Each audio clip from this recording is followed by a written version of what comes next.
Oi, gente, tudo bem? Vamos continuar a nossa aula aí sobre a civilização romana. Como eu disse, é um assunto um pouco extenso, mas que a gente precisa se aprofundar melhor, porque é um dos assuntos mais importantes, ok? É, Principalmente em matéria de paz, na primeira etapa, é bastante cobrado, tá? Cai bastante em provas, portanto a gente precisa olhar um pouco melhor esse assunto. A gente estava falando sobre a República Romana. A gente viu que durante a República começa uma fase de grande desenvolvimento, de grande enriquecimento da civilização romana. E isso ocorre principalmente por conta das expansões territoriais. Roma vai perceber que quanto mais ela promovesse guerras, quanto mais territórios ela conquistasse, mais rica ela seria, mais escravos ela teria, e mais terras ela teria à sua disposição. Então, a gente vai observar que a partir da República Romana, isso vai se estender até a metade do Império, Roma vai constantemente estar expandindo o seu território. A expansão territorial, a guerra, era o motor da economia romana. Enquanto Roma se expandisse, Roma cresceria economicamente, ok? E isso já começa aí na República, como eu falei para vocês. O problema, a gente viu, é que à medida em que Roma aumenta o seu território, promove mais guerras, quem vai ficando cada vez mais importante nessa sociedade são os líderes militares, afinal de contas são eles que estão promovendo essa expansão. E muitos desses líderes militares, generais militares aí, vão desafiar o poder do Senado, que, como eu disse, era o órgão mais poderoso da República. É esse contexto de conflito entre militares e o Senado que vai dar origem à crise da República Romana. Então vamos lá, pessoal. Essas causas aí da crise, como eu disse, está relacionada ao fortalecimento dos generais militares, mas também, pessoal, a gente tem uma série de conflitos, de insatisfações por parte dos plebeus que não viram muitos daqueles seus direitos que haviam sido conquistados sendo colocados em prática. Na verdade, o que ocorre em Roma é como se você tivesse uma subdivisão entre os plebeus. Aqueles plebeus que se aproveitaram das conquistas e que vão agora gozar de alguns privilégios, mas você tem uma outra grande massa de plebeus que continuou com a sua vida precária como era desde sempre, tá bom?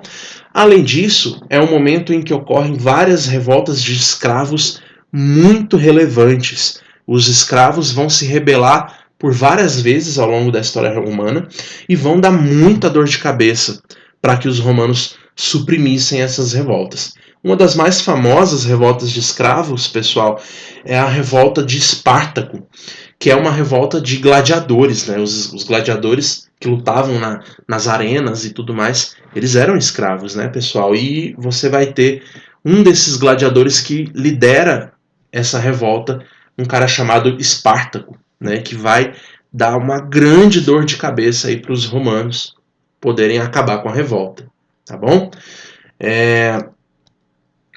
A partir desse momento, pessoal, quando você tem a ascensão desses líderes militares, começam a surgir os chamados triunviratos. Os triunviratos eram acordos entre os próprios militares para dividir o poder e a influência entre eles. E aí a gente tem o surgimento do primeiro triunvirato, que vai ser composto por três grandes generais militares romanos daquela época. O Júlio César, que vocês com certeza já ouviram falar, o Pompeu e o Crasso.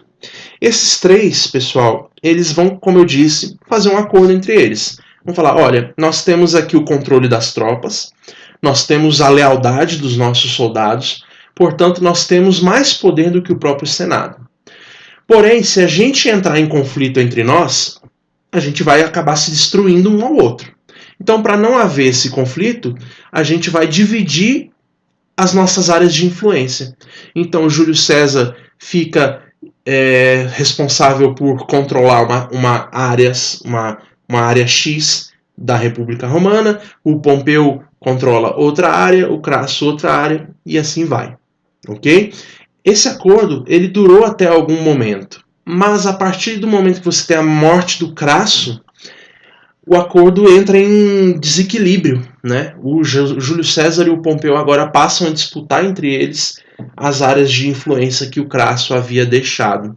E aí você vai ter uma grande guerra civil ocorrendo em Roma, onde de um lado você tem o Júlio César com as suas tropas e do outro você tinha o Pompeu, que inclusive tinha o apoio do Senado, ok? Porém, o Júlio César, que era um grande general militar, extremamente habilidoso e que tinha a lealdade das suas tropas, consegue derrotar o Pompeu e o seu exército em campo de batalha.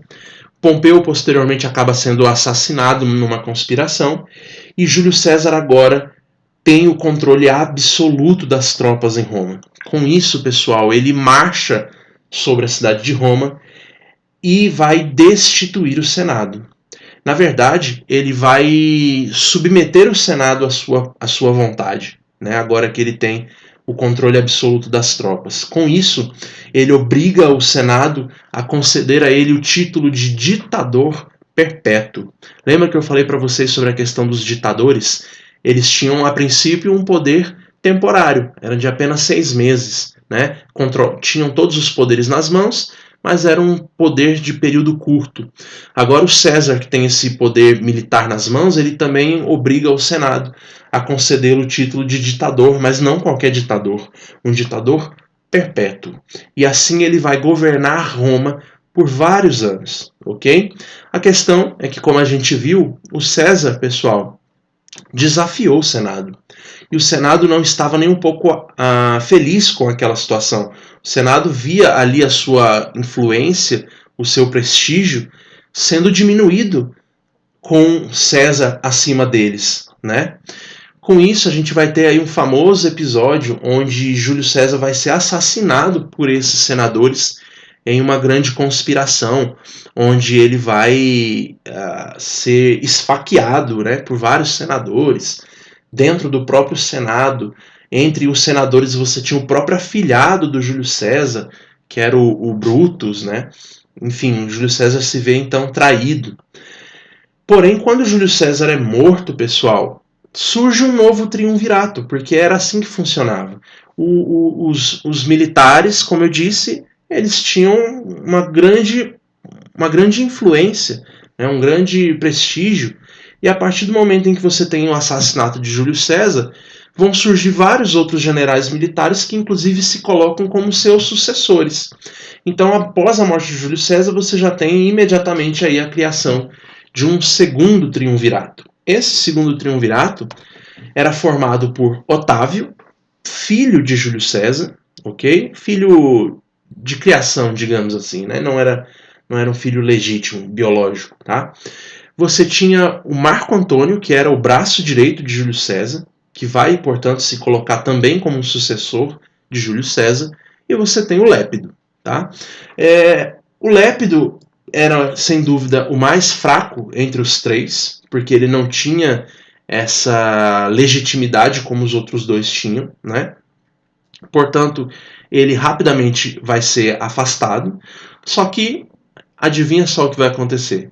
Mais uma vez, né, agora que você tem esse vácuo de poder, o Otávio e o Marco Antônio vão disputar entre eles quem ocupa essa posição. Você tem, portanto, uma nova guerra civil em Roma, entre agora Otávio e Marco Antônio. O Otávio, pessoal, ele vai ser muito mais inteligente do que o Marco Antônio e até mesmo do que o próprio Júlio César, porque, ao contrário do que o Júlio César fez, ele não vai bater de frente com o Senado. Ele vai, pelo contrário, vai tentar cair nas graças dos senadores.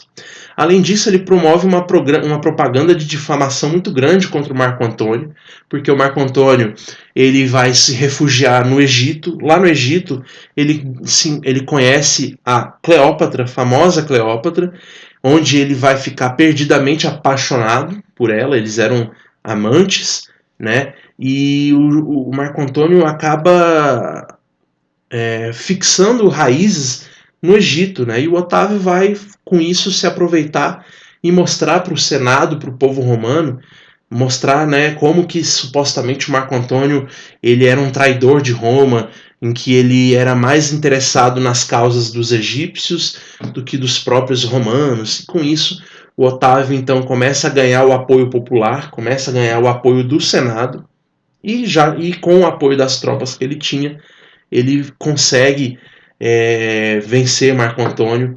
Marco Antônio acaba sendo assassinado, e com isso, pessoal, agora o Otávio se torna o governante supremo. Só que, como eu havia falado para vocês, o Otávio ele já não está fazendo isso contra a vontade do Senado. Ele está fazendo isso com o apoio do Senado.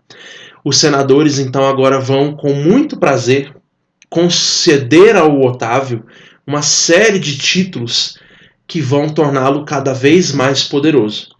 Entre esses títulos, pessoal, Otávio recebe o título de Imperator, que no latim significa o comandante supremo das tropas. Em outras palavras, pessoal, ele é o imperador, tá? Ou seja, Otávio vai se tornar o primeiro imperador de Roma. Ou seja, já não temos mais república. Agora nós estamos entrando na terceira e última fase da história de Roma, que é o império. Ok? Sendo que Otávio será aí o primeiro imperador de Roma. Tá bem? Vamos ver algumas imagens que ilustram melhor isso tudo que eu falei agora?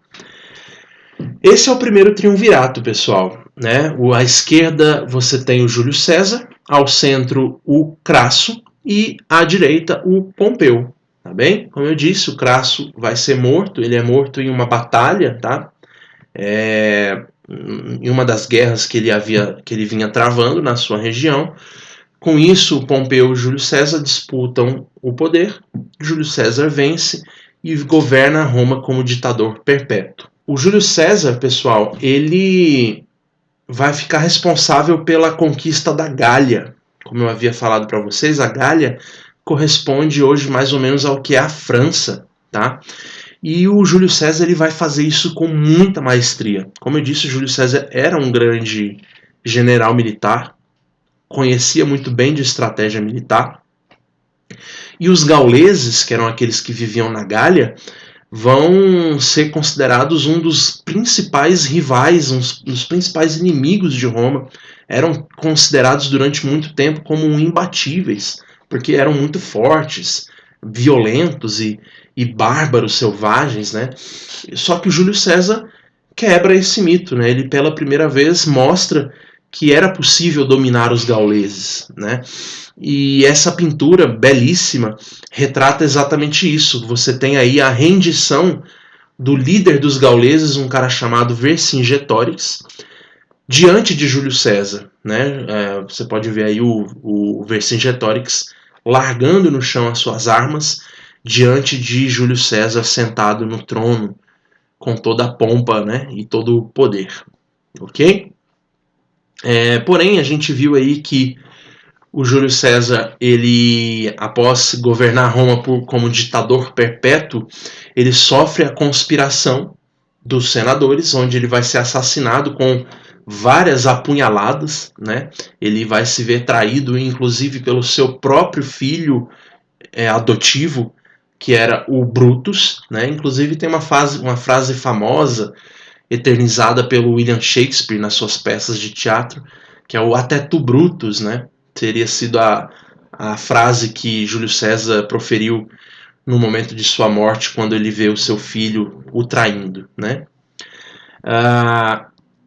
Essa, pessoal, é a Cleópatra, né? A famosa Cleópatra, que já gerou uma série de debates, uma série de polêmicas sobre a sua influência sobre os homens, sobre o seu poder político, até mesmo sobre a sua cor da pele, né? Algumas outras discussões em torno da Cleópatra que são bem interessantes. A Cleópatra, ela vai ser amante de Júlio César. Depois da morte de Júlio César, ela também vai ser amante de Marco Antônio. E todos os homens que passavam por ela eram extremamente apaixonados pela Cleópatra, né? E muita gente discute o que ela tinha, né? Que habilidade ela era essa que ela tinha, né? De fazer os homens se colocarem aos seus pés, né? Lembrando, pessoal, que o Egito era uma região de influência romana e que ela governava, Cleópatra era a rainha do Egito, né? Mas a rainha do Egito sob o domínio romano, tá bom? Enfim, Cleópatra, como eu disse, é uma figura feminina muito, muito interessante da história, tá ok? Esse aqui é o segundo triunvirato, pessoal. À esquerda a gente tem o Marco Antônio, ao centro o Otávio e à direita o Lépido. Como eu disse, o Lépido ele é deixado de lado rapidamente pelos dois. O Otávio e o Marco Antônio disputam mais uma vez o poder em Roma, você vai ter uma nova guerra civil. No final das contas, como eu disse, o Otávio sai vitorioso, tá? E agora ele conquista uma série de títulos concedidos pelo Senado, entre eles o título de imperador. Portanto, Otávio se torna o primeiro imperador de Roma. Começa aí, pessoal, a terceira e última fase, que é a fase de império. Tá ok? Então, eu vou encerrar esse vídeo, tá? Para que nós possamos, na última parte, falar mais sobre essa fase importantíssima que é o Império Romano. Tá ok? Fico por aqui, um abraço, até mais.